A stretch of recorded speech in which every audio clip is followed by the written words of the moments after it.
नमस्ते अनि स्वागत छ एडुसमाचारको आजको यस नयाँ भिडियो श्रृङ्खलामा।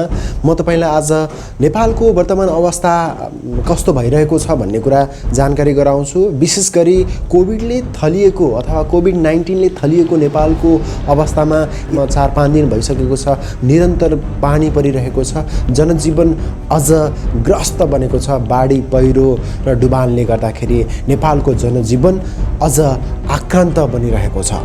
आदरणीय दर्शक महानुभावहरू, नेपालमा बाढी पहिरोको अवस्था के कस्तो भइरहेको छ भन्ने कुरामा र यसको असर कहाँ कहाँ कसरी परिरहेको छ भन्ने जानकारी म तपाईलाई आज यस भिडियोमा उपलब्ध गराउँछु र किन यसरी बाढी पहिरो गइरहेको छ भन्ने कुरा अलिकति विश्लेषणात्मक रूपमा म तपाईलाई यस भिडियोमा प्रस्तुत गर्नेछु।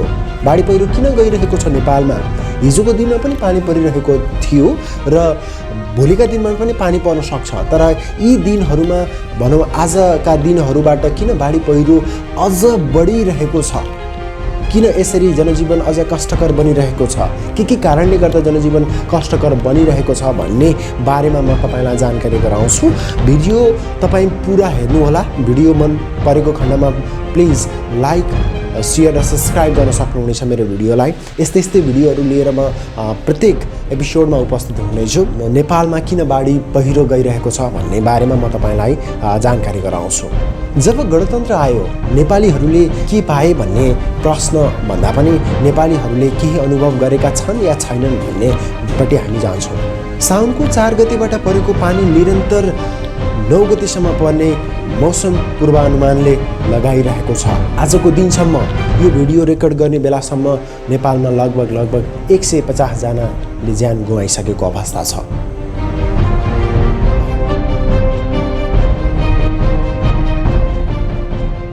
आइतबार रातिसम्म परेको अविरल वर्षासँगै देशभर बाढी पहिरोको जोखिम बढेको छ।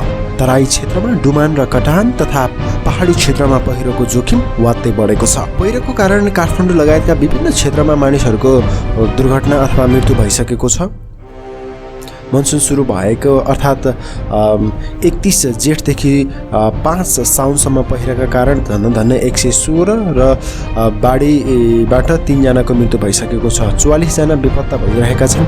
पहिरोले 89 जनाको घाइते भएको राष्ट्रिय विपद जोखिम न्यूनीकरण तथा व्यवस्थापन प्राधिकरणले जानकारी दिएको छ। प्राधिकरणले भूकम्पको अति जोखिम मानिएका 14 जिल्लामा पहिरोको उच्च जोखिम रहेको बताउँदै आएको छ। ती जिल्लाहरूमा 11,000 घर भूकम्पको जोखिममा रहेको प्राधिकरणको विश्लेषण रहेको छ। प्राधिकरणका अनुसार प्रमुख जसअनुसार सबैभन्दा बढी जोखिम सिन्धुपाल्चोक र दोलखा जिल्ला रहेका छन्। यसैगरी गोरखा, रसुवा, धादिङ, नुवाकोट, रामेछाप, ओखलढुङ्गा, काभ्रे, मकनपुर, सिन्धुली, ललितपुर र काठमाडौँ भूकम्पसँगै पहिरोको जोखिममा छन्। त्यस्तै स्याङ्जा, कास्की, पर्वत, म्याग्दी, पाल्पा, गुल्मी र चितवनका केही स्थानमा समेत पहिरोको जोखिम रहेको छ।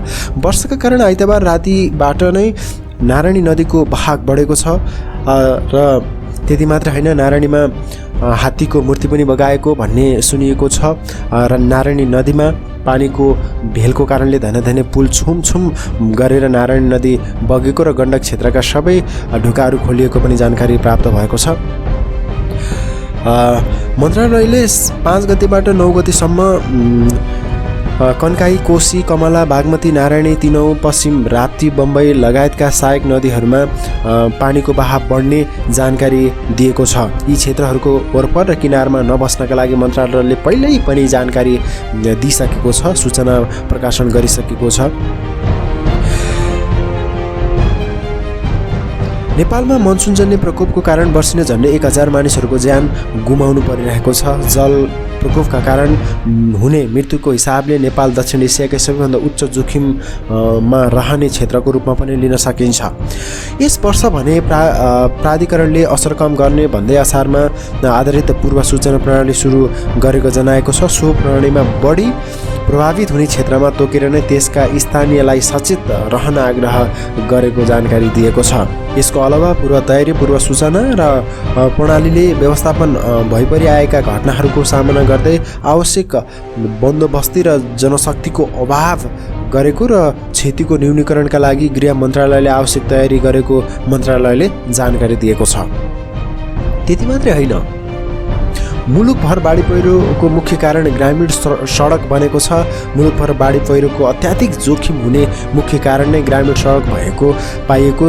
स्थानीय तहले बाटोहरू खन्दा डोजरहरू लगाउँदा बिना इन्जिनियरिङ निर्माण गरेको पाइएको छ। यस वर्ष मनसुन गत 12 जुनमा भित्रिएसँगै मुलुकभर सक्रिय भएको जल तथा मौसम पूर्व अनुमान महाशाखाले जनाएको छ। मौसम सुरु भएसँगै मुलुकभर बाढीका घटनाहरू बढिरहेका छन्। त्यस्तै आइतबारदेखि भारी वर्षा भइरहेको छ। भारी वर्षाका कारण नदी नालाहरूमा पानीको बहाव बढ्ने, भुचिया हुने, पहिरो जाने, सडक तथा हवाई यातायातहरू प्रभावित हुने देखिएको छ।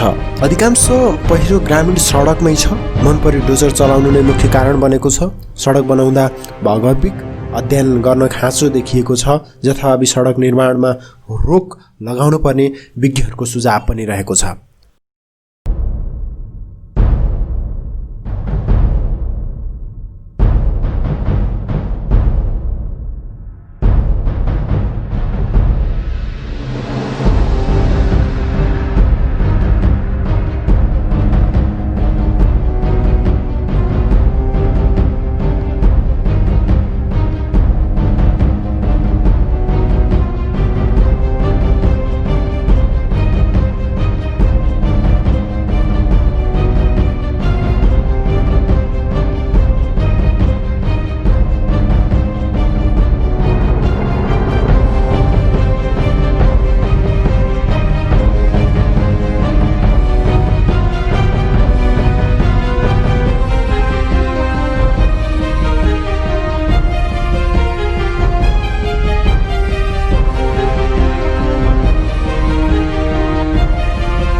र दर्शकहरू तपाईलाई के लाग्छ please you can comment just below.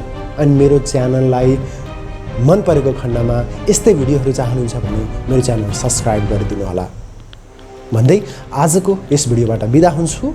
नमस्ते।